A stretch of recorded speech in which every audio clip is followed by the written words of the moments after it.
잠깐 기도하겠습니다. 거룩하신 아버지 하나님, 은혜를 감사합니다. 하나님께서 귀한 주일에 아름다운 시간들을 주님의 전에서 보내고 함께 형제 자매로서 하나님 말씀을 상고하는 시간을 허락해 주신 은혜에 감사합니다. 하나님께서 이 자리에서 또 우리에게 필요한 말씀들을 허락해 주셔서 이 시대의 종말의 혼돈함 속에서 우리 개혁교회가 어떻게 종말을 바라봐야 할 것인지를 생각하고 또 우리가 이후에 이 부분들을 고민하며 함께 우리의 신학을 세우고 또 하나님 말씀 앞에 설 수 있도록 인도해 주시기를 원합니다. 이 시간에 같이 함께하는 우리 성도님들에게 큰 은혜의 시간이 되도록 하나님께서 역사해 주시기를 원합니다. 예수님의 이름으로 기도드립니다. 아멘. 감사합니다. 식사 너무 맛있게 했고요. 제가 아까 시간에는 좀 더워서 제가 양복 좀 벗었습니다. 괜찮지요? 예, 제가 더운 지방에 있어서 저 여기 잘 적응할 줄 알았는데 이상하게 더 더운 것 같아요. 네. 네, 감사합니다. 제가 말씀 한 구절 읽고 같이 좀 나누겠는데요. 그 성경에 요한계시록에 있는 말씀 같이 잠깐 좀 펴보겠습니다. 화면에는 없어요. 그래서 여러분들이 성경을 가지고 계시니까 요한계시록 12장에 있는 말씀, 요한계시록 12장 7절로 8절 9절까지 같이 말씀 읽기를 원합니다. 같이요. 하늘에 전쟁이 있으니 미카엘과 그의 사자들이 용과 더불어 싸울세 용과 그의 사자들도 싸우나 이기지 못하여 다시 하늘에서 그들이 큰 용이 내쫓기니 옛 뱀 곧 마귀라고도 하고 사탄이라고도 하며 온 천하를 꿰는 자라 그가 땅으로 내쫓기니 그의 사자들도 그와 함께 내쫓기니라. 아멘. 제가 오늘은 요한계시록을 강해하는 시간은 아니고요. 우리가 종말론을 좀 다룰 건데요. 그래서 오늘 종말의 위기가 얼마나 대단한지 이 부분을 우리가 처음부터 좀 이해를 하고 가는 게 좋을 것 같습니다. 우리는 지금 종말을 살고 있습니까? 아니면 앞으로 종말이 오나요?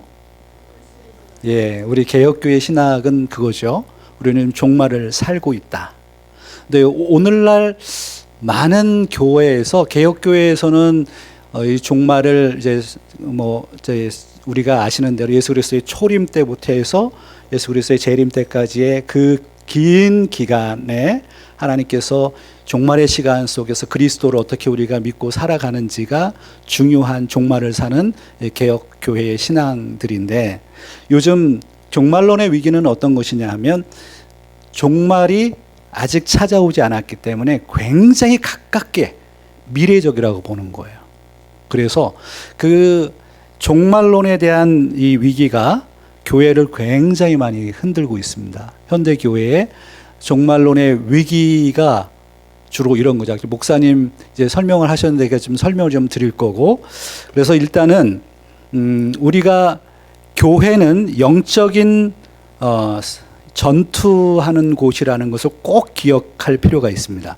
그래서 요한계시록에 보면 요한계시록에 22장까지 있죠. 22장까지 있는데 11장까지를 또 전반부로 이렇게 볼 수 있고 12장부터 해서 22장까지 후반부로 볼 수 있어요. 요한계시록이.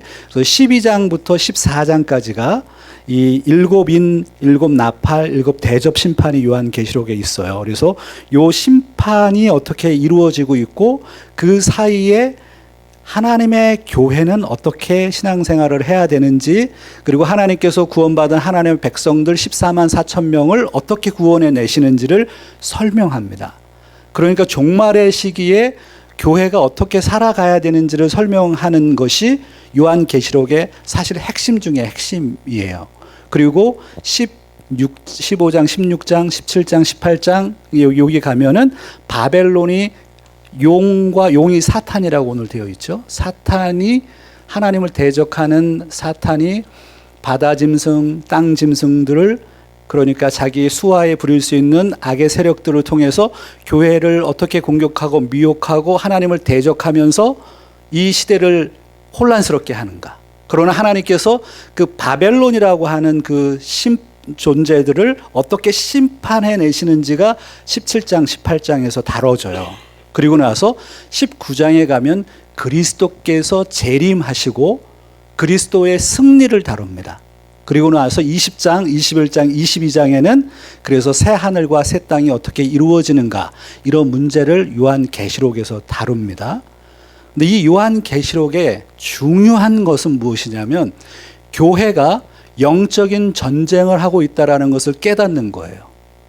그래서 오늘 본문 우리 오늘 잠깐 읽었던 요한계시록 12장에 보면 여기에 보면 여자가 낳은 아이와 이 아이는 그리스도죠. 그리스도와 용이 전쟁을 해요. 이 용이 오늘 본문에 보면 사탄이라고 해서 옛뱀이라고도 하고 사탄이라고도 한다. 그래서 이 용과 여자와의 싸움을 해요. 이 여자를 개혁교회에서는 교회로 보죠. 근데 세대주의나 다른 곳에서는 이것을 교회로 보지 않는 해석도 많이 있습니다. 그러나 개혁교회에서는 교회로 보죠.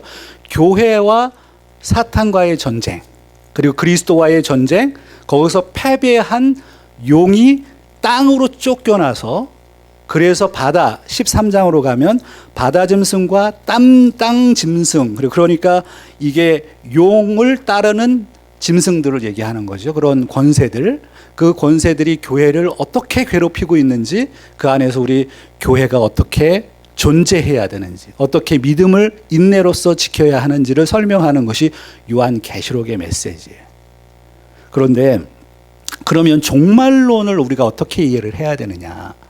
여기 이제 화면에 보면 종말이라고 하는 말은 이런 거죠. 종말론이 여기 한자에 보면, 한자에 우리 약해가지고 한자가 약해. 우리 여기 성도님들은 이것도 한자가 익숙하시죠. 끝종, 끝말, 논할 논자, 종말론. 그래서 끝을 논한다. 이 종말론이라고 하는 것이 우리 신학에 있어서 사실은 맨 마지막에 다루지만 사실은 꼭 맨 마지막에 다룰 필요가 없는 거예요. 종말론은 이런 뜻입니다. 영어로는 에스카톨로지라고 그러거든요. 근데 이거를 헬라어에서 온 단어이죠. 헬라어에서 에스카토스라고 하는 이 단어는 마지막이라고 하는 의미고, 로기아라고 하는 것은 이 로기아가 학문이라는 뜻입니다.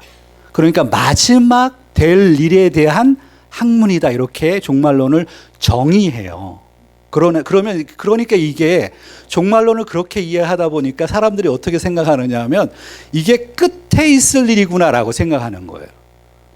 그래서 이 종말을 자꾸만 사람들은 지금 끝이 아니야, 끝이 올 거야. 어떤 사람은 임박해 있어. 그러니까 여기서 시한부 종말론이 일어나는 것이고, 이해가 되시나요? 그래서 종말이라고 하는 것은 세상 끝에 있을 거라고 보지 않아야 된다라는 것을 먼저 여러분에게 설명하고 싶어요. 이미 사탄은 창세기 때부터 존재하잖아요. 그래서 창세기 3장에서부터 하나님을 대적하는 존재로 등장하고, 그때부터 사실은 종말이라고 하는 개념이 있는 거죠. 사탄과 하나님과의 전쟁, 싸움. 그리고 그래서 그리스도께서 창세기 3장 15절에 보면 바로 원시복음이 등장하게 되고, 그리스도께서 오셔서 사탄의 머리를 상하게 할 것이다, 이 복음이 등장하죠. 그리고 나서 창세기에서부터 이미 종말에 대한 이미 큰 그림이 그려져 있는 것이고, 그 영적인 전쟁 가운데 하나님께서 어떻게 완성시킬 것이냐에 집중을 해야 되는 상황에 있는 것입니다. 종말은 이미 지금 멀리 있는 게 아니고 이미 오래전부터 종말의 시대, 그러나 특별히 이 종말은 예수 그리스도를 통해서 이 땅에 2000년 전에 십자가의 사건을 통해서 이미 우리에게 종말의 시대를 살기로 도전하고 있는 것이죠. 그래서 이런 부분들은 조금 이해가 되실 거고, 일단은 종말론의 시간 문제를 조금 이해를 하라는 얘기예요. 종말론. 이 종말론의 시간 문제는 단순하게 끝에 있을 것이다. 그래서 우리가 지금 현재 살고 있는 오늘 우리에게 아직 일어나지 않은 일들이라고 하는 신비에 담겨져 있는 그런 개념으로 이해해서는 안 된다라는 것을 이제 서론적으로 우리가 이해를 하고, 그래서 과거, 현재, 미래의 관점을 가져야 된다. 종말에 대한 과거, 현재, 미래에 대한 관점을 가지고 이 종말론을 이해를 해야 된다. 이렇게 이야기를 좀 하고 싶습니다. 종말론은 우리가 신학교에 들어가면 이제 배우는 것들이 이제 조직 신학, 이제 시스테매틱 디얼러지라고 해서, 이제 여러분들이 우리 개혁교회에선 교리 신앙 고백서 같은 거를 우리가 설명을 하는데, 그 신앙 고백서들이 오래전에 기록된 것들이기 때문에 거기서 기초를 한 거죠, 조직 신학이. 근데 그때는 서론, 그다음에 신론, 기독론, 구원론, 교회론, 종말론 이렇게 나눠서 설명을 딱 한 게 아니고, 그때부터 이미 그 교리를 체계적으로 설명을 한 것이 지금 이렇게 설명을 하는 거예요. 학교에서 가르치기를 성경론, 이 서론을 가르치고 난 다음에, 그 다음에 한번 해보세요. 이제 제가 얘기를 할게요. 한번 따라합시다. 성경론. 이걸 서론이라고 해요. 여기부터 시작을 하는 거예요. 그러면 모든 하나님의 말씀을 말씀에서 시작한다. 모든 교리는. 그래서 성경에 대해서, 성경의 권위에 대해서 배우는 거예요. 그 다음에 신론을 배웁니다. 신론은 하나님에 대한, 그렇죠? Theology of God에 대한, 하나님에 대한 신학이죠. 그 다음에 신론 다음에, 그 다음에 뭐예요? 예, 그 다음에 기독론으로 가는 게 아니고 인간론을 다뤄요. 인간이 어떤 존재인지, 인간이 얼마나 죄 가운데 있는지를 다뤄요. 그게 인간론이에요. 그 다음에 다루는 학문이 기독론이에요. 인간이 죄의 문제에 빠져 있기 때문에 이 죄를 어떻게 해결할 것이냐, 바로 그리스도에 대한 학문을 배우는 거예요. 그게 기독론이에요. 그 다음에 구원론으로 가야 되잖아요. 구원론으로 가기 전에 성령론과 구원론이 이렇게 있어요. 성령론도 있고 구원론도 있고, 그러고 난 다음에 교회론을 다루는 거예요. 교회론을 다룬 다음에 맨 마지막에 무엇을 다뤄요? 종말론을 다뤄요. 그래서 이 시스테매틱이라고 하는 게 그런 거죠. 체계적인 교리, 시스템을 만든다는, 신학의 체계를 세운다는 거. 제일 파운데이션은 무엇이냐면 바로 성경론이에요. 성경을 중심으로 해서 교리가 무조건 나오죠. 그리고 하나님을 알아야 되고, 인간을 알아야 되고, 그리스도를 알아야 되고, 구원이 어떻게 이루어지는지 구원론을 이해해야 되고, 그 구원론을 이해하다 보니까 성령론을 이해하게 되고, 그러고 난 다음에 교회를 이해하게 되고, 그 다음에 맨 마지막에 그럼 우리의 인간의 존재의 종말은 어떻게 이루어지느냐라는 것을 다루는 것입니다. 그게 이제 우리가 신학교에서 지금 다루고 있는 이 조직 신학이라고 하는 것이고, 이것을 몇백 년 전에 우리 신앙 고백서들을 보면은 그게 이제 신앙 고백서들이 한 작업들이죠. 그러면 이 종말론의 위기는 도대체 뭐냐? 종말론. 오늘날 교회에서 종말론을 달아주지 않기 때문에 이게 굉장히 큰 어려움에 처해 있어요. 제가 목회를 하면서 성도님들을 이제 개혁교회, 이제 이민교회의 약점이 뭐냐면, 이민교회는 이제 우리 여기 강 목사님처럼 우리 에덴 개혁교회를 개혁교회로 잘 이렇게 만든 교회도 있지만, 이민자들의 이 백그라운드가 개혁교회 사람들만 있는 게 아니에요. 아시죠? 그래서 한번 검증 한번 해볼까요? 나는 장로교 쪽에서 원래 한국에서 있었다. 한번 손 들어 봐보세요. 괜찮아요. 이거는 지금은 괜찮아요. 장로교에서 원래 있었다. 그러면 나는 감리교 쪽에 있었다. 감리교 분들 없으시군요. 네. 눈치 안 봐도 돼요. 이거 판단 안 할 거니까. 나는 성결교 쪽에 있었다. 성결교회. 그 다음에 순복음 쪽에 있었다. 순복음 쪽에 계신 분도 계시고. 그렇죠? 그러니까 이게 침례교도 있네. 침례교 쪽에도 있었다. 근데 이런 다양한 백그라운드를 가지고 이민을 와서 교회에 모이다 보니까 사실은 신학이 딱 하나로 얘기하기가 굉장히 어려워요. 그래서 담력 있는 목사들이 딱 생각을 가지고 개혁교회로 해야 되겠다라고 하는 게 굉장히 사실은 교회 현장에서 어렵습니다. 그러다 보니까 할 얘기를 피해가는 거야. 해줘야 되는데. 아까 얘기했던 하나님의 진노에 대한 얘기도 하고 인간이 얼마나 죄성에 빠져 있는지 이런 얘기 팍팍 해야 되는데 못하는 거예요. 살짝 넘어가는 거예요. 그러고서 다 기도하자 그러고 막 성령 받으라 그러고 이런 식으로 교회를 운영하다 보니까 교회가 색깔을 잃어버린 거예요. 종말에 대해서 사람들이 설교를 안 해. 그리고 그러다 보니까 종말론이 얼마나 위기를 얻었느냐 하면 제가 요즘 정말 많이 놀란 게 있습니다. 성도님들이 유튜브를 얼마나 많이 보는 줄 아세요? 형 그거 알아야 돼요. 우리 에덴 교회는 그렇지 뭐 다른 거 들을 필요가 없어. 여기 목사님 얘기만 들어도 우리 충분하잖아요. 그런데 일반 교회 성도들이 유튜브를 정말 많이 듣습니다. 그거 아셔야 돼요. 제가 어떻게 알았느냐 하면 예전에 섬겼던 교회, 지금 말고 예전에 섬겼던 교회 한 권사님인데 이분이 아침에 일어나서부터 저녁에 잘 때까지 목사님 설교를 다 듣는 거야. 생각을 해보세요. 365일을. 그러면 한국의 이동원 목사님부터 뭐 유명한 목사님부터 해가지고요. 유명한 목사님이라는 설교를 다 듣고 있는 거예요. 그러다가 그날 자기네 교회 목사님이 이동원 목사님 설교를 다 그대로 한 거예요. 그래가지고 들통나가지고 그분 잘릴 때까지 갔어요. 이거 이동원 목사님 설교 그대로 베꼈다고.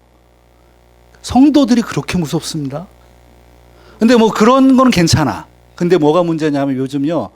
유튜브에서 종말론에 대한 것들이 유튜브에 어마어마하게 많이 올라가 있어. 그런데 문제가 뭐냐면 개혁교회에서는 종말론을 다룰 여유가 없는 거예요. 지금 복음을 증거하기가 바쁘니까 로마서 가르쳐야 되죠. 목사님과 창세기 가르쳐야 되는데 지금 요한계시록을 할 여유가 없는 거예요. 그래서 그러는 사이에 이단들이 특별히 코비드 기간에 이단들이 유튜브를 사용하기 시작한 거예요. 그래서 유튜브에요. 이단들이 요한계시록 강의한 거 있잖아요. 한 번 올리면 30만 회, 60만 회가 막 찍히는 거예요. 이 사람들의 설교에 막 꽂히기 시작하는 거예요. 신기하거든요.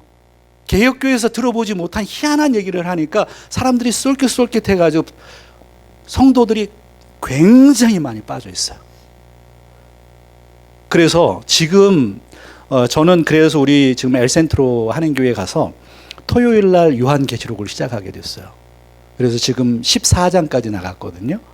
그래서 앞으로 22장까지 계속 할 건데 저도 그러면서 더 많이 연구하게 되고 성도들을 향해서 이해하게 되고 그러면서 이단들이 왜 저렇게 이걸 얘기하는지를 좀 찾아내게 되고 그럼 개혁교회가 무엇을 집중해야 되는지를 좀 깨닫게 되고 이제 그런 과정 속에 제가 여러분에게 종말론을 좀 설명하게 됐습니다. 종말론의 위기가요, 정말 대단합니다. 시한부 종말론이라고 하는 개념은 이런 개념이에요. 종말이 시작이 안 된 거예요. 이해가 되시나요? 현재 진행형이 아닌 거예요, 종말이. 시한부 종말론은 앞으로 종말이 오겠다라는 거예요. 그래서 우리가 시한부 종말론은 현재의 예수님의 종말론을 받아들이지 않기 때문에 예수님은 믿지만 종말이 앞으로 올 거야. 그런데 그게 굉장히 임박해 있어. 이렇게 얘기를 하는 거죠. 그래서 한국에 계실 때 이장림 목사가 1992년 10월 28일에 휴거가 일어날 거야. 한국에 대단한 혼란을 준 적이 있습니다. 저는 그때 군대에 있었거든요. 그래서 저도 이런 생각을 했죠. 군대 지겨워 죽겠는데 빨리 휴거돼서 나도 올라가면 좋겠다. 뭐 이런 생각을 했었던 적이 있는데 보세요. 1992년 10월 28일 예수님이 재림하시고 휴가될 거다. 이게 비성경적이죠. 근데 사람들이 미쳤어요, 그때. 그래가지고 어마어마하게 사회적인 문제가 있었습니다. 그리고 윌리엄 밀러라고 하는 제7일 안식일 예수 재림교 들어보셨죠? 그 재림교를 만들었던 인물이에요. 이 인물이 벌써 19세기에 1844년 10월 20일 날 예수님이 재림할 거라고 얘기를 했던, 그래서 미국에 큰 영향을 미쳤던 역사가 있습니다. 그리고 좀 전에 우리 형이 얘기했던 그 데이빗 미드라고 하는 이 사람의 정체가 약간 불분명해요. 그런데 영어권에선 잘 알려져 있습니다. 이 사람이 2017년 9월 23일 날 종말이 올 거라고 예언했고, 그런데 2017년이면 몇 년 전이에요? 8년 전이잖아요. 아무 일 없었잖아요. 이런 사람들의 특징은 뭐냐면 좀 미뤄졌다고 또 얘기하는 거야. 그래가지고 최근에 이 사람을 따르는 인터넷에서 돌아다니는 거예요. 그게 지금 우리 강 목사님이 얘기했던 얘기예요. 그래서 2025년 9월 23일에 종말이 있을 거라고 얘기해요. 그게 데이빗 미드라고 하는 사람의 후속에 따르는 사람들이 만들어내는 이야기들이에요. 이런 사람들이 이걸 시한부 종말론이라고 그래요. 데이트 세팅이라고 그래요. 데이트를, 날짜를 정해 내가. 뭐 예를 들어서 어떤 요한계시록의 한 문자를 하나의 단어를 따가지고 그래서 맞추는 거예요. 데이빗 미드 같은 사람이 요런 사람, 이 사람인데요. 여기에 보면 이 사람이 다미성교회 사람이고 이장님시고 당시 굉장한 혼란을 일으켰던 사람이 이 사람이 데이빗 미드라고 하는. 그래서 이 사람은 니비루 말이 좀 이상해. 니비루 종말론이라고 해가지고 이 행성이 있어요. 근데 알지 못하는 가상의 행성이 있어서 이 행성이 지구에 충돌해가지고 뭐 그런 얘기 있잖아요. 지구에 충돌해서 종말이 올 거라고 얘기하는 거예요. 그 날짜를 2017년 9월 23일이다 이렇게 얘기를 했었고, 그게 연장이 돼서 지금 2025년 9월 23일인데 이때 휴거가 일어날 거고 대환란이 시작이 될 거다, 이런 얘기들이 우후죽순으로 지금 인터넷상에서 돌고 있는 이야기들입니다. 좀 이해가 되시죠? 이런 사람들은 종말을, 과거와 현재의 종말을 잃어버린 거예요. 이걸 모르니까.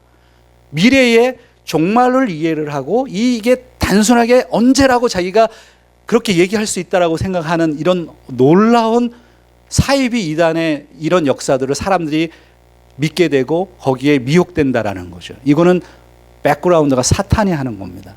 그렇지 않겠어요? 자, 그러면 조금 더 보시면 더 위험한 게 있어요. 우리에게 실질적으로 교회에 지대한 영향을 미쳤던 단체가 신천지입니다. 여기도 이 지역에도 신천지, 우리 교회는 여기 그런 분들 안 계시죠? 신천지 분들은 조용하게 나가주세요. 예, 절대로 얘기 안 하면, 나 신천지라고 얘기하는 사람 없죠. 들어와서 제가 섬겼던 교회에 실질적으로 있었던 얘기입니다. 정말 교회에서 열심히 해야 합니다. 그러다가 어느 순간에 딱 본색을, 그룹을 딱 져서요. 누구를 대적하는 줄 아세요? 담임 목사를 대적해요. 그래서 딱 차고 나가거나 담임 목사를 쫓아내는 거예요. 정말 무서운 단체입니다. 한국에서 그렇게 해가지고 교회들을 완전히 아수라장으로 만들었죠. 지금도 신천지는 정말 한국의 종교계의 암덩어리입니다. 지금 미국에도 지금 많은 교회들이 들어와 있어요. 제가 그 여의도 순복음교회 전도사님이 예전에 저희 교회에 출석한 적이 있었거든요. 여의도 순복음교회에서 교회가 뭐 거기는 어마어마하잖아요. 신자들이 조사를 했대요. 몰래 명부를 다 조사를 했대요. 장로님들이 다 모여가지고 신천지가 너무 많이 들어와서. 근데 신천지, 그 여의도 순복음교회 내에 신천지가 몇 명 정도 될 것 같아요? 한번 맞춰보세요. 그때 조사했는데 여러분 생각에는 한 100명 정도 될래나 이렇게 생각할 수 있겠죠. 놀라지 마세요. 2,500명이에요. 신천지 인원이. 그게 10년 정도 된 것 같아요. 예. 그러니까 우리가 생각하는 것보다 어마어마한 사람들이 기성교회에 들어가가지고 교회를 완전히 초전 박살 내버리는 거예요. 조그만 교회 있죠? 조그만 교회에 몇 명만 신천지 사람들이 들어가서 단합하죠? 담임 목사 그냥 쫓아냅니다. 그리고 그 교회를 딱 신천지가 차고 들어가는 거예요. 그렇게 했어요. 그게 신천지의 전략이었습니다. 무섭죠. 근데 이 신천지의 그 교주인 이만희 씨가 요한계시록을 어떻게 얘기를 하느냐 하면 자신을 이긴 자래, 약속의 목자래. 그러면서 어떻게 얘기하느냐 하면 요한계시록을 해석할 수 있는 유일한 사람이 자신이래. 그러니까 이게 얼마나 진짜 엉뚱하고 그 해석을 제가 책을 다 읽었어요. 구해가지고. 말도 이런 거는 진짜 초등학생들도 그런 생각을 못하는 얘기들을 하는 거예요. 근데 사람들이 미쳐가지고 거기에 백그라운드에 사탄이 있는 것이요. 지금 한국에 14만 4천이 넘었잖아요. 어마어마한 숫자가 신천지에 빠져 있습니다. 그리고 그 다음에 하나님의 교회 여기도 미국에 지금 큰일 났어요. 하나님의 교회가 들어와 있어요. 하나님의 교회, 제가 몇 년 전에 한국에 나갔을 때요, 정말 놀란 게 있어요. 전철을 딱 가면 전철 입구에 예쁘장하게 옷을 차려입고 남자 여자 한 2명 4명이 이렇게 서 있어. 그래서 안녕하세요 배꼽 인사를 하고, 그래서 전도지를 나눠줘요. 나는 그래서 전도 열심히 하네 딱 받았는데 그게 뭔지 아세요? 하나님의 교회야. 전철역마다 있는 거예요. 깜짝깜짝 놀라요 진짜. 하나님의 교회.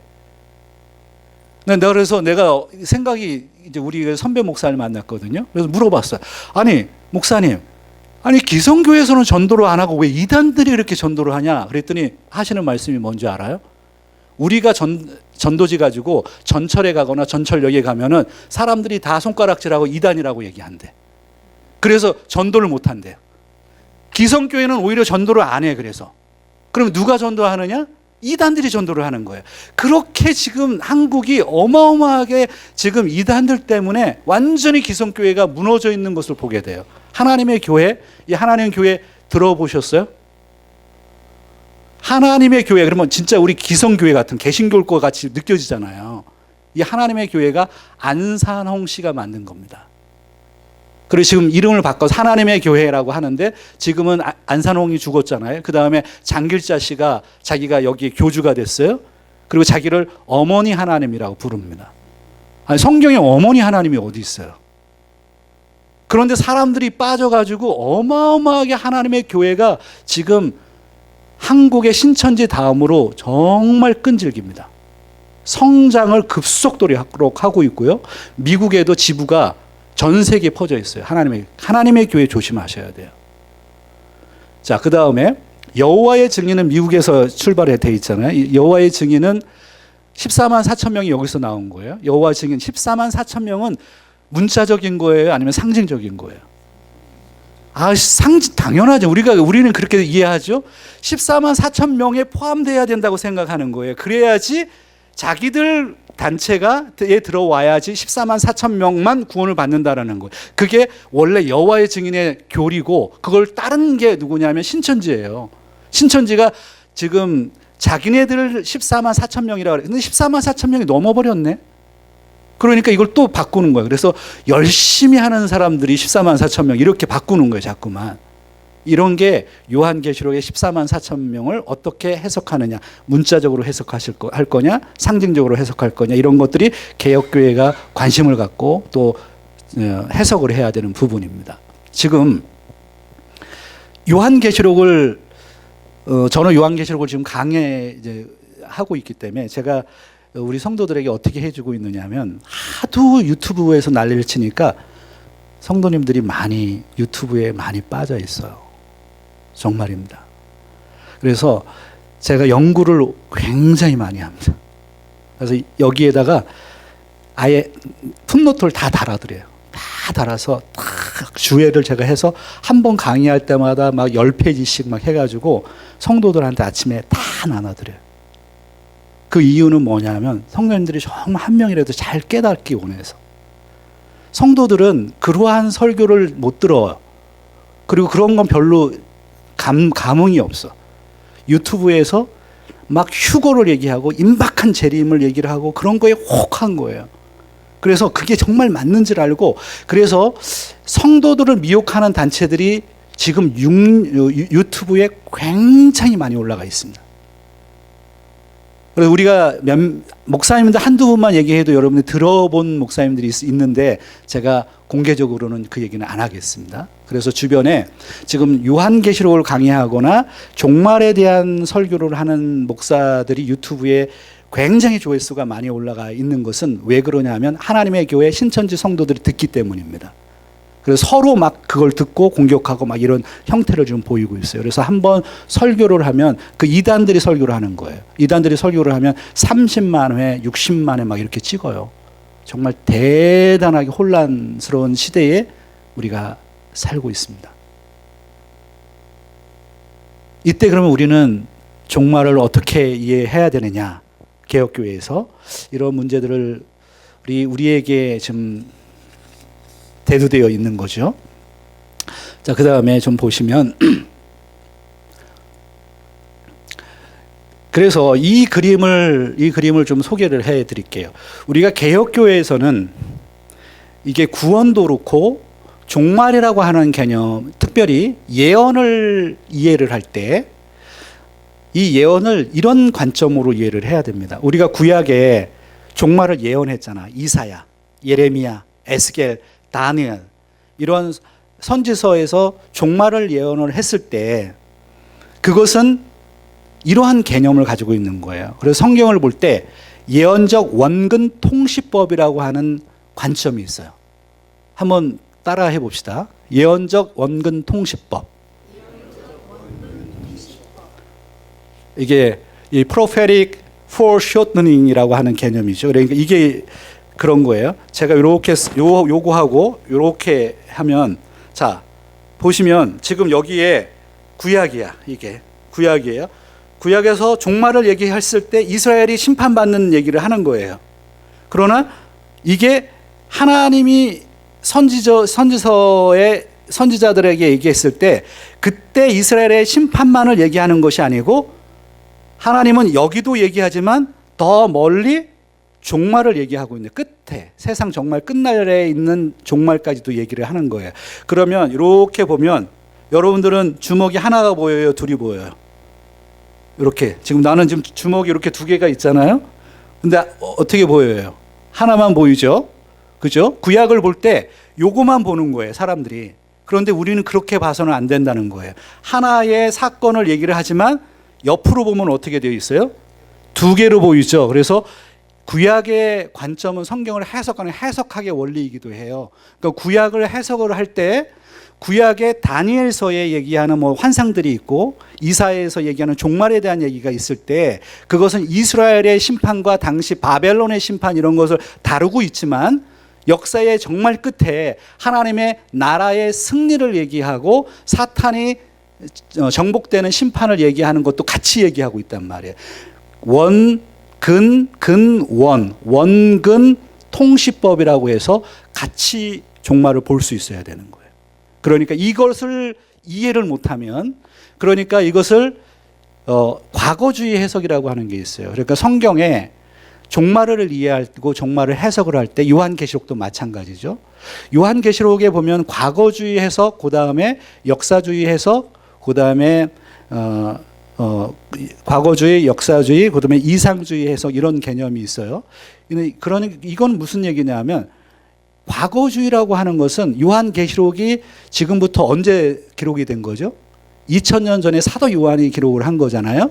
그러니까 2000년 전에 7교회가 나오잖아요. 요한계시록 2장과 3장에 보면 그 요한계시록에 나오는 7교회에 대한 이야기고 그때 어려움을 당했던 당시 시대의 사람들에게 있는 일이라고 생각하는 거예요. 그렇게 생각하니까 과거주의가 되는 거죠. 그렇게 요한계시록을 해석을 해버리면 오늘날 현재 저와 여러분 2025년을 살고 있는 저와 여러분에게 요한계시록은 오늘 우리에게 주시는 말씀 아니에요? 그렇죠. 과거주의로만 해석하면 안 되는 거예요. 그러면 또 요한계시록을 제가 조금 이따가 좀 설명드리겠습니다만 세대주의 전천년설 같은 경우는 이제 어떤 개념이냐 하면 휴거가 이미 됐어요. 구원받은 사람들이 우리가 휴거가 돼서 그 다음에 예수님이 재림할 때까지 여기를 다루고 있는 거래. 그러니까 요거는 교회, 현대 교회에 대한 문제가 아니고 앞으로 있을 종말, 예수 그리스도의 재림 직전에 될 일을 설명하는 것이라고 해서 미래적으로 자꾸 해석을 하는 거예요. 그러니까 이 사람들의 오류는 뭐냐 하면 과거와 현재를 무시하는 거죠. 종말에 대한 개념을. 미래적인 거야. 그래서 이게 큰 오류가 있는 거예요. 그래서 우리가 성경을 창세기부터 요한계시록을 볼 때 원근 통시법으로 같이 볼 수 있어야 된다. 이미 창세기에 예수 그리스도로 예언했다고요. 이해가 되시죠? 예수님이 창조 이전에 우리 개역교에서 얘기하는 게 그거잖아요. 창조 이전에 영혼의 세계에서 하나님이 그리스도와 작정하셨잖아요. 이미 그때 종말을 예언했다고요.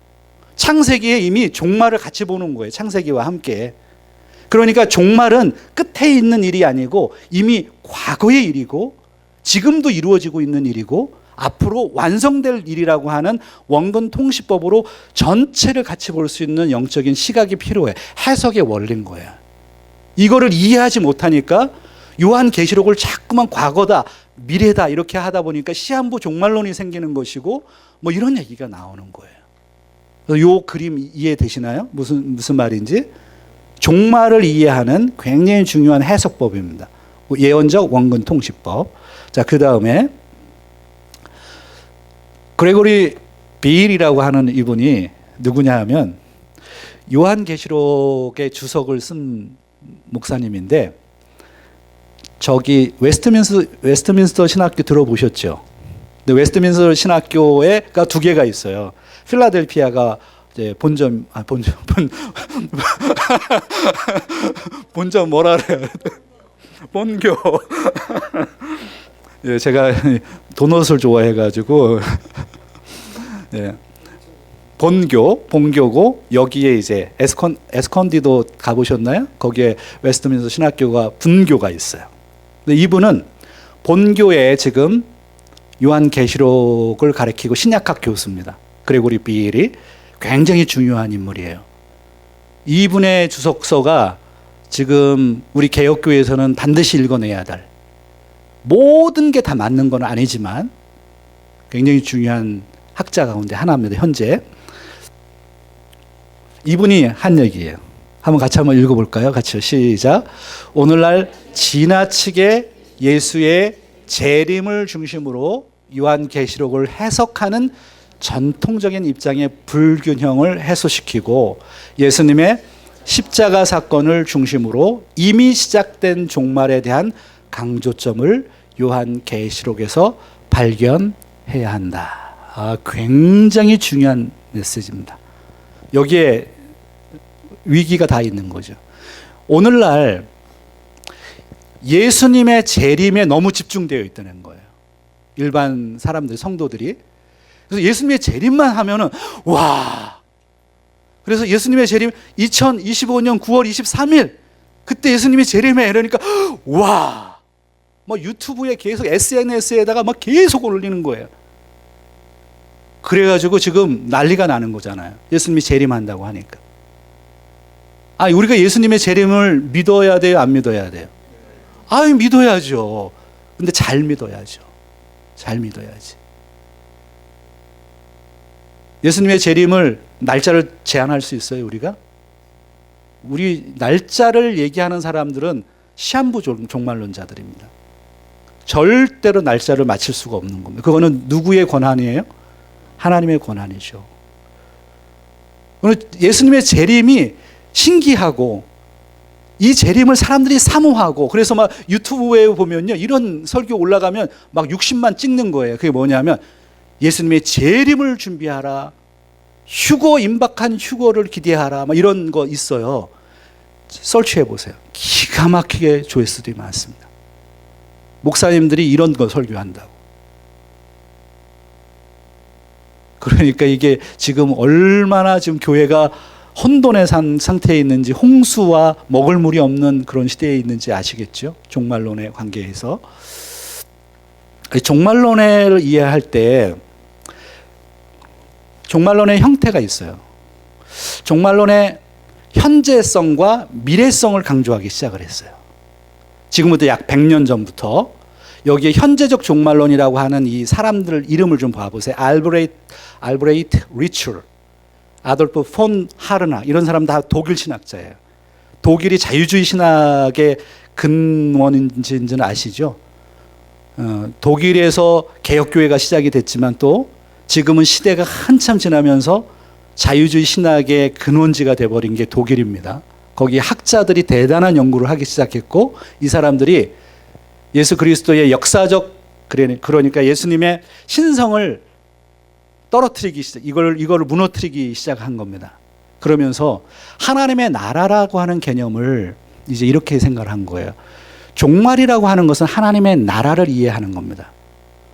한번 이거 따라해 볼까요? 종말을 이해한다는 것은 하나님 나라를 이해하는 것이다. 이거 누가 한 얘기인지 알아요? 누가 얘기했을까요?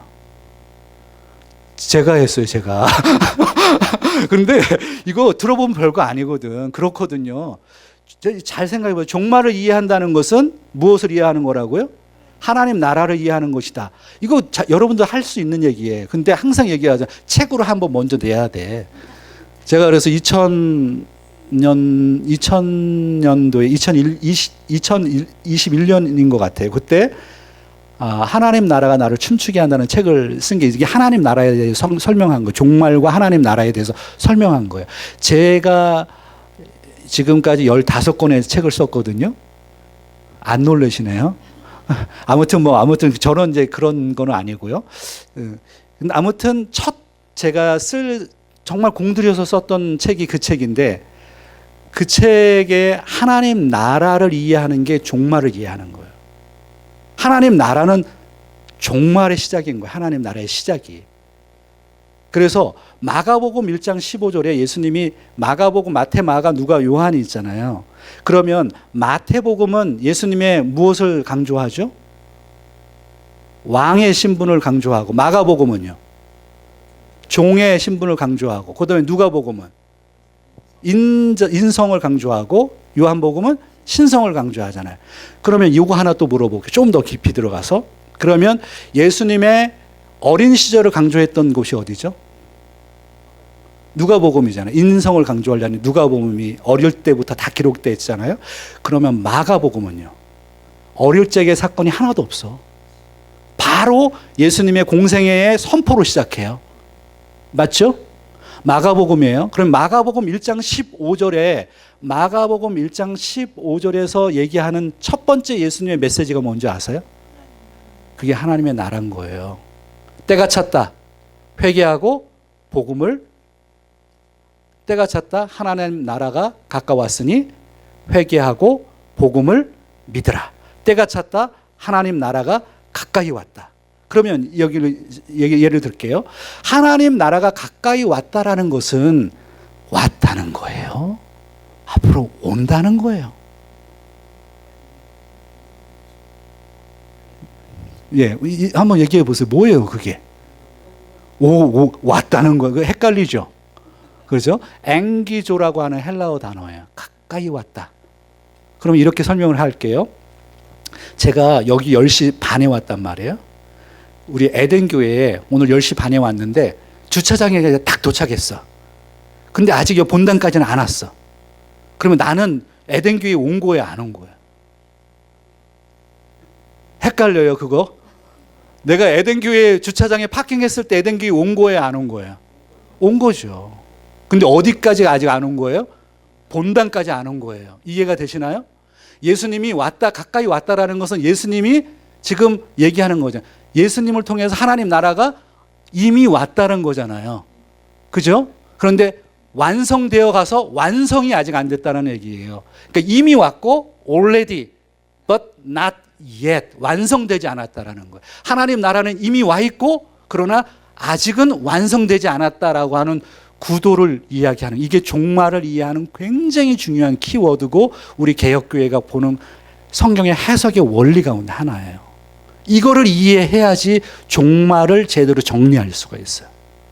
그래서 사람들이 이제 이거를 신학자들 100년 전부터 이제 이 작업을 한 거예요. 그래서 어떤 학자들은 이런 얘기를 하는 겁니다. 현재적 종말론, 이게 이제 실현된 종말론이라고 하는 거예요. Realize Eschatology라고 하는 개념입니다. 하나님의 나라는 이미 왔다는 거예요. 이 사람들 막 이런 얘기를 하네. 근데 이 사람들이 잘못된 게 뭐냐 하면 현재에 왔으니까 미래에 올 것을 부정하는 거예요. 그거 맞아요, 틀려요? 틀리죠. 이거 정확하게 해야 돼요. 그래서 이 실현된 종말론 찰스 해롤드 다드, C.H. 다드라고 하는 이 학자는 신약학계에서 굉장히 중요한 학자예요. 이 학자도 이런 오류를 범한단 말이에요.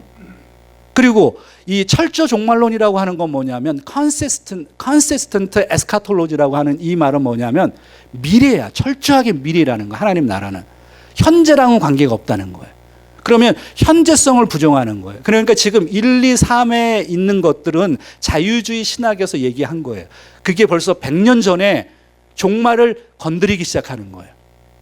그래서 하나님의 나라, 종말이라고 하는 것은 미래적인 것이라고 얘기하는 사람도 있고, 종말이라는 것은 현재 우리의 경험되어지는 것이라고 얘기하는 거예요. 내가 경험되어지는 것만 하나님의 나라라고 생각하는 거예요. 그러니까 이런 개념이 되는 거예요. 성경을 읽는데 이렇게 얘기하는 거예요. 우리는 성경의 창세기부터 요한계시록에 있는 말씀이 다 하나님이라고 믿습니까? 안 믿습니까? 다 믿죠? 그런데 자유신학 에서 성경론하고 우리의 개혁교회의 성경론하고 다른 게 뭔지 아세요? 이런 사람들은 어떻게 얘기하느냐면 내가 읽어서 나에게 은혜되고 나에게 감동을 주는 그 말씀이 하나님 말씀이라고 얘기하는 거예요. 그러면 나에게 영향을 주지 않는 말씀은 하나님 말씀이 아니게 되잖아요. 그래서 아까 제가 설교한 것도 마찬가지죠. 하나님의 진노라고 하는 것은 내가 듣기 싫단 말이에요. 그러니까 그걸 빼버리자고요. 그렇게 되는 거예요. 성경을 무너뜨리기 시작하고 말씀의 권위를 무너뜨리는 거죠. 그게 자유주의 신학이 100년 전부터 이미 시작이 되었습니다. 신학교에서 그런 작업이 시작이 됐기 때문에 그런 영향을 받은 사람들이 나와서 목회를 하니까 이상한 얘기를 하는 거죠. 그래서 우리는 개혁교회는 그런 자유주의 신학하고의 어떤 대결을 하고 있는 거예요, 영적으로. 자, 그 다음에 이 종말론이 그런 얘기들이 쭉 있다가 본 다음에 아주 이 터닝 포인트 가운데 하나인데, 오스카 쿨만이라고 하는 사람이 D-Day와 V-Day를 얘기를 했어요. 제2차 세계대전 아시죠? 제2차 세계대전의 승리를 이끌었던 작전이 있어요. 그게 무슨 어디예요? 노르망디 상륙작전이야. 노르망디가 어디지? 부산에 있나 거기가? 노르망디가 어디예요? 프랑스에 있어요. 프랑스 해변이에요. 2차 세계대전 때 연합군들이 글로 진격을 해서 이미 그때 그 노르망디 상륙작전에 이미 들어갔을 때 이미 싸움은 정해졌다. 이겼다는 거예요. 그리고 1년이 걸렸어요. 그래서 연합군들이 완전히 이기고 그다음에 독일이 무너지는 그런 일들은 이미 1년 전에 있었다. D-Day라는 거예요. 상륙을 했을 때 이미 승리를 했었고, 그러나 완전히 승리는 1년이 걸렸어. 이해가 되시죠? 그것을 D-Day, V-Day라고, 빅토리 데이라고 얘기를 했습니다. 이러한 개념이 성경을 이해하는 원근 통시법과 맞아 떨어지죠. 그래서 이제 이런 것들을 연구하다가 이제 헤르만 리델보스라고 하는 개혁교회의 굉장히 중요한 인물입니다. 신학자 가운데. 그리고 조지 엘던 레드는 이 미국 신학자입니다. 이런 사람들이 무엇이라고 하는 구도를 만들었느냐 하면 성취이지만 아직 완성은 아니다. already but not yet이라는 구도랑 맞아가죠. 그래서 이미 예수 그리스도가 이 땅에 2000년 전에 오셔서 십자가에서 사건으로 돌아가신 그 사건 자체가 이미 종말이 시작이 됐다라는 거예요. 이미 승리한 거라는 거예요. 그거는 창세기 3장 15절에서 이미 얘기했잖아요. 사탄이 예수님의 발꿈치를 물어요. 십자가에서 돌아가시게 했지만, 예수님은 십자가에서 죽었지만 며칠 만에 3일 만에 다시 부활하심으로 말미암아 그 뱀의 머리를 깨뜨리셨단 말이에요. 이미 승리를 얘기한 거예요. 그래서 already 이미 하나님의 승리가 보장이 된, 이 종말의 완성은 아직 멀었지만 이미 성취되어 있는 것이라는 거죠. 이해가 되시나요? 그래서 already 난예세 구도 속에 종말이 이미 시작이 되었고 지금 진행형이고 앞으로 완성되어 갈 것이다. 이런 구도로 종말론을 이해해야지만, 그래야지 이게 보이는 거예요. 이렇게 보일 수 있는 거예요. 그래야지 시한부 종말론과 같은 오류에서 벗어날 수가 있어요. 자, 그 다음에 좀 더 진행을 해볼게요. 그래서 이 하나님의 나라는 천국이라고 하는 것을 장소로 이해하지 않죠. 우리 개혁교회에서는. 물론 나중에는 최종적인 장소와 통치가 하나가 되겠습니다만 하나님의 통치, 그러니까 하나님의 통치, 예수 그리스도를 통해서 통치하는 것이 하나님의 나라다. 그래서 이 하나님의 나라는 구약에서부터 이미 시작이 된 것이죠.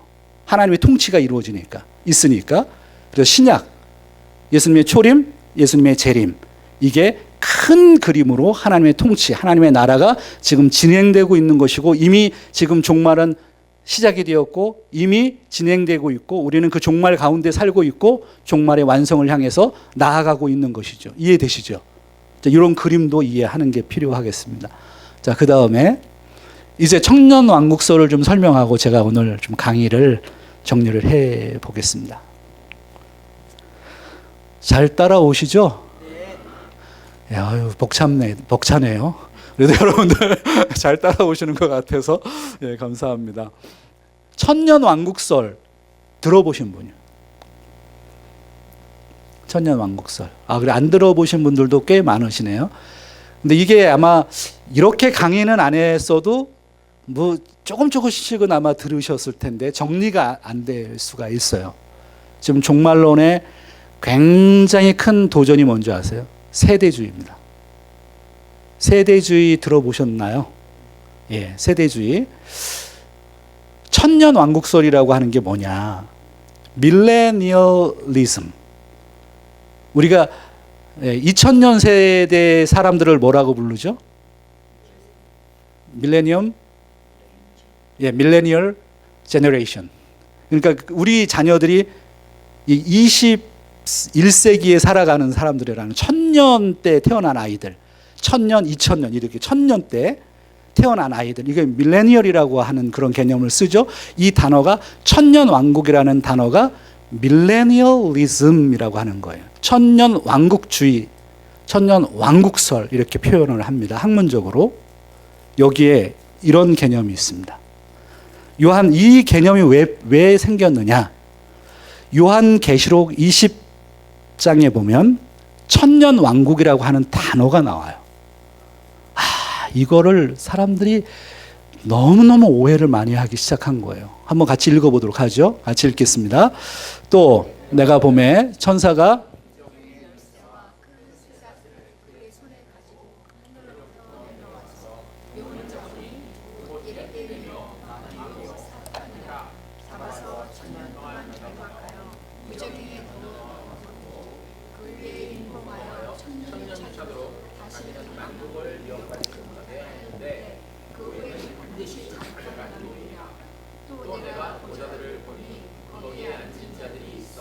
심판하는 권세를 받았더라.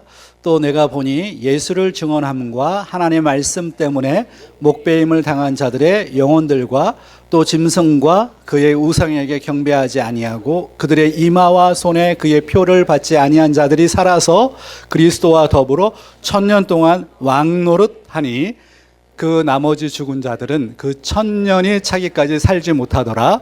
이는 첫째 부활이라. 이 첫째 부활에 참여하는 자들은 복이 있고 거룩하도다. 둘째 사망이 그들을 다스리는 권세가 없고 도리어 그들이 하나님과 그리스도의 제사장이 되어 1000년 동안 그리스도와 더불어 왕노릇하리라. 성경에 1000년이라고 하는 단어, 1000년 동안이라고 하는 단어가 요한계시록 여기에 등장합니다.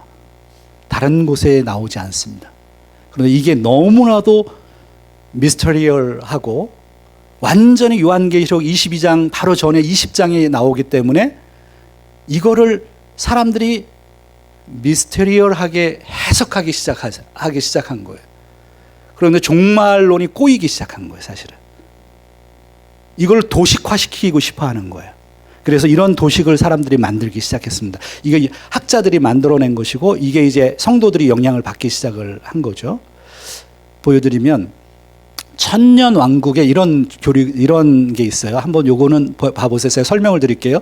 세대주의 전천년설이라고 해요. 따라 한번 해보겠습니다. 세대주의 전천년설. 그 다음에 역사적 전천년설. 후천년설. 그리고 무천년설. 자, 그럼 일단은 더 깊이 들어가면 좀 더 분해가 되는데 일단은 크게 네 가지. 자, 세대주의 전천년 한번 따라 합시다. 세대주의 전천년설, 역사적 전천년설, 후천년설, 무천년설.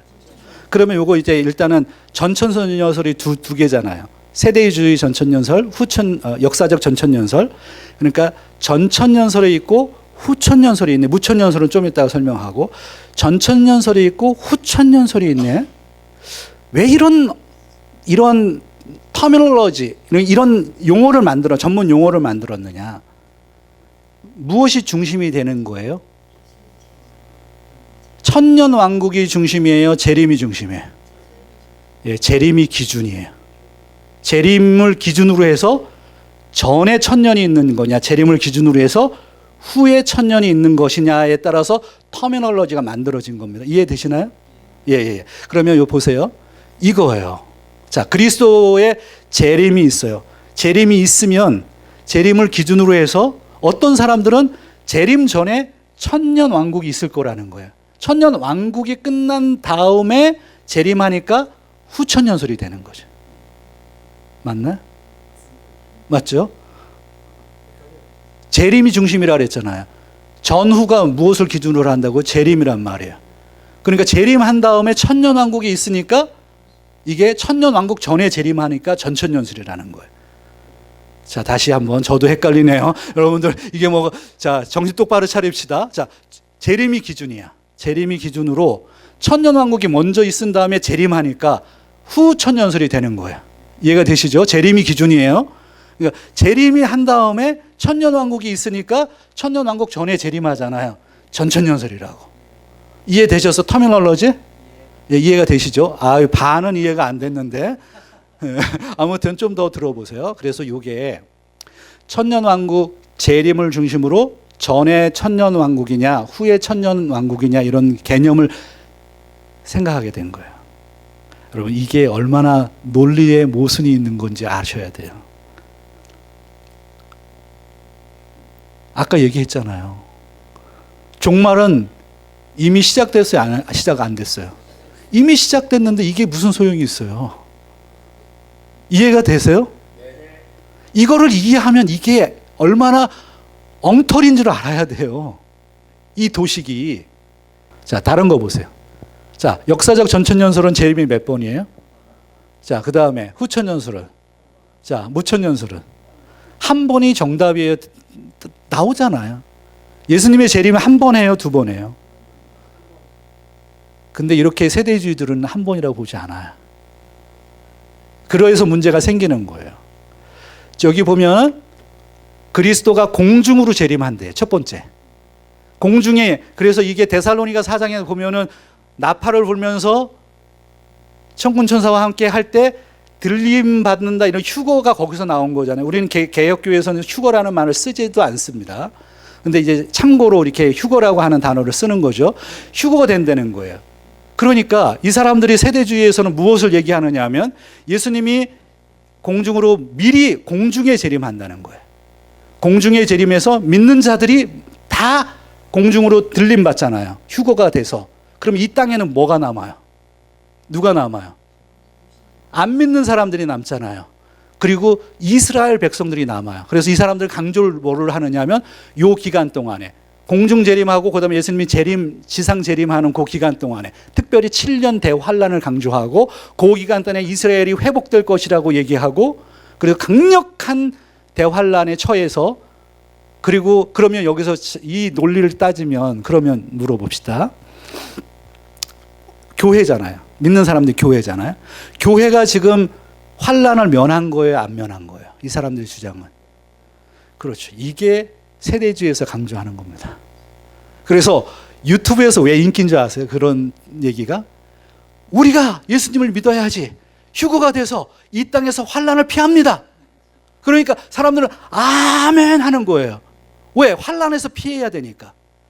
비성경적이죠.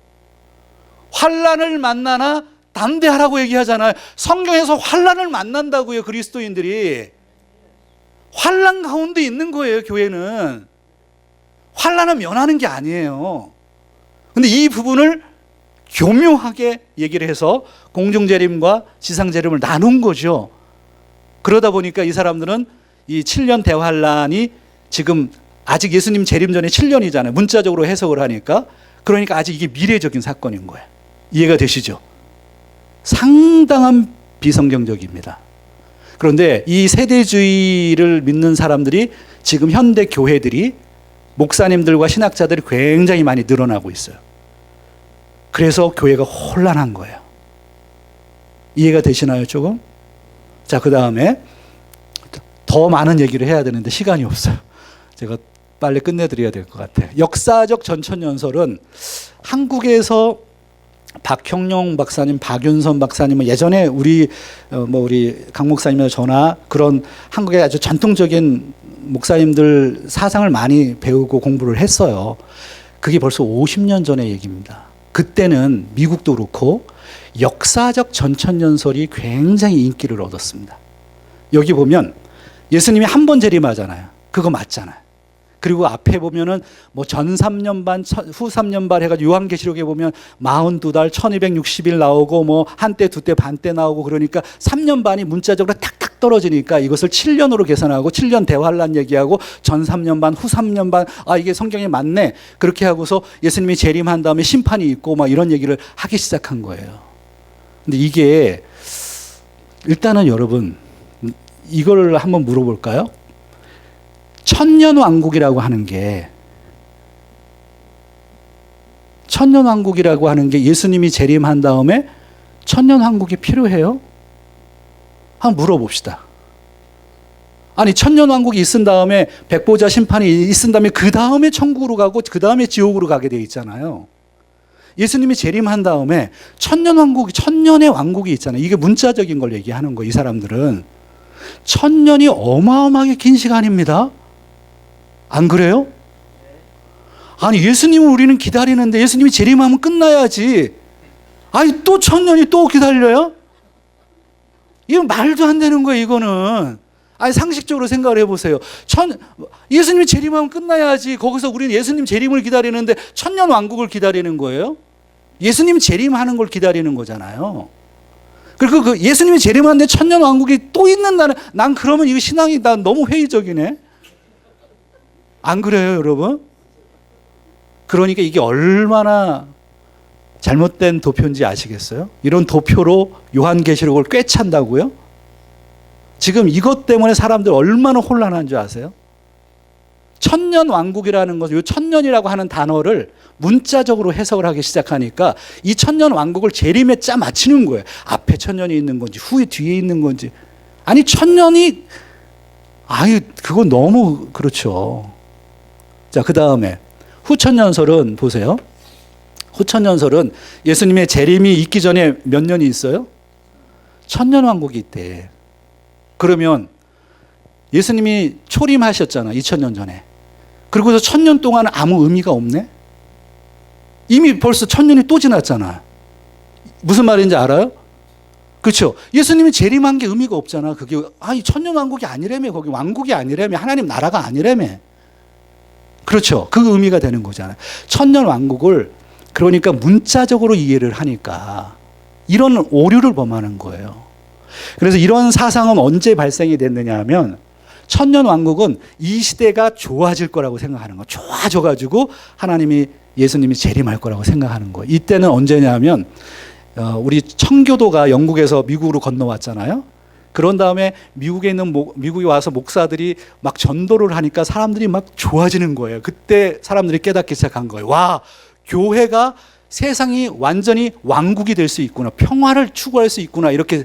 조나단 에드워드는 우리 개혁교회에서 굉장히 중요한 인물입니다. 근데 조나단 에드워드도 이런 사상을 가졌어요. 비비 워필드도 우리에게는 굉장히 중요한 분인데 이런 사고를 가졌어요. 왜 그런지 아세요? 그때 시대가 그런 거예요. 아, 세상이 좋아지겠구나. 완전히 복음이 완전히 편만하게 되겠구나. 그 다음에 재림하겠구나. 이런 생각을 하고. 이게 후천연설입니다. 근데 이거는 많은 사람들이 지지하지 않습니다. 지금도. 자, 그 다음에 그러면 우리는 이 무천연설이라고 하는 것은 아까 목사님 잠깐 얘기했지만 우리 개혁교회에서 여전히 이런 논쟁거리이기는 합니다만 굉장히 중요한 개념이 뭐냐면 이 천년을 우리는 문자적으로 해석하나요? 아니면 상징으로 해석하나요?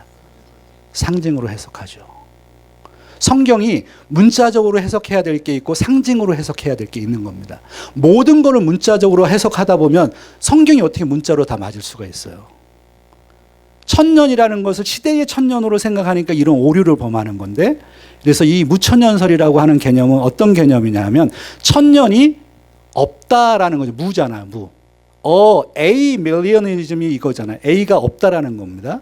천년 왕국이 없다라는 의미는 천년 왕국이 없다라는 게 그런 개념이 아니라 시간적으로 의미가 없다는 거예요. 문자적으로. 그래서 아까 하늘의 목사님이 얘기했잖아요. 하늘의 통치를 받는 그런 개념이다. 그게 예수 그리스도가 이 땅에 오심으로 인해서 이미 하나님 나라는 시작이 됐고, 그 시작이 지금 현재 진행이 되고 있고 앞으로 완성될 것이라고 하는 이 긴 종말의 시간을 상징적으로 보면서 성경의 교회를, 신약의 교회를 굉장히 중요시 여기고, 환난 가운데 교회가 있을 것이고, 이 환난을 지나갈 때 하나님의 때에 예수 그리스도가 재림하시고, 재림하시면 백보자 심판이 있을 것이고 천국과 지옥으로 운명이 나누어질 것이다라고 하는 이러한 도식이 지금 무천년설에서 얘기하는 개념입니다. 그래서 이 부분을 우리가 개혁교회에서 좀 잘 이해를 해야 되고, 이러한 거는 이 원근 통시법처럼 성경을 통시적으로 같이 바라보면서 과거와 현재와 미래에 하나님의 나라가 어떻게 이루어지는 것인지, 종말이 어떻게 이루어지고 완성될 것인지를 볼 수 있는 그런 안목이 필요하고 성경의 관점이 필요한 것입니다. 그래야지 종말에 대한 휴거라든지, 그 다음에 뭐 시한부 종말론이라든지 임박한 재림을 얘기하고 뭐 이런 것들에 대해서 여러분들이 성경적인 관점들을 갖게 될 것입니다. 이 아주 어려운 얘기입니다만 여러분들 우리 에덴 교회에서는 이러한 얘기가 통하고 이해될 거라고 생각이 들어요. 그래서 앞으로 더 자세한 건 우리 강 목사님이 항상 설교하시고 또 말씀해 주실 거니까 여러분들 또 자세하게 또 배우시고요. 저의 오늘 여러분하고 만나서 종말론을 한번 같이 다루면서 지금 한국 교회, 그리고 미국 교회에 정말로 종말론의 위기 속에 빠져 있다. 왜 그렇게 되느냐? 하나님의 말씀을 올바로 해석하지 못하고 있기 때문이다. 우리 에덴 개혁 장로교회도 하나님 말씀 안에서 바른 말씀을 이해하고 해석하며 삶으로 살아내시게 되기를 주의 이름으로 부탁드립니다.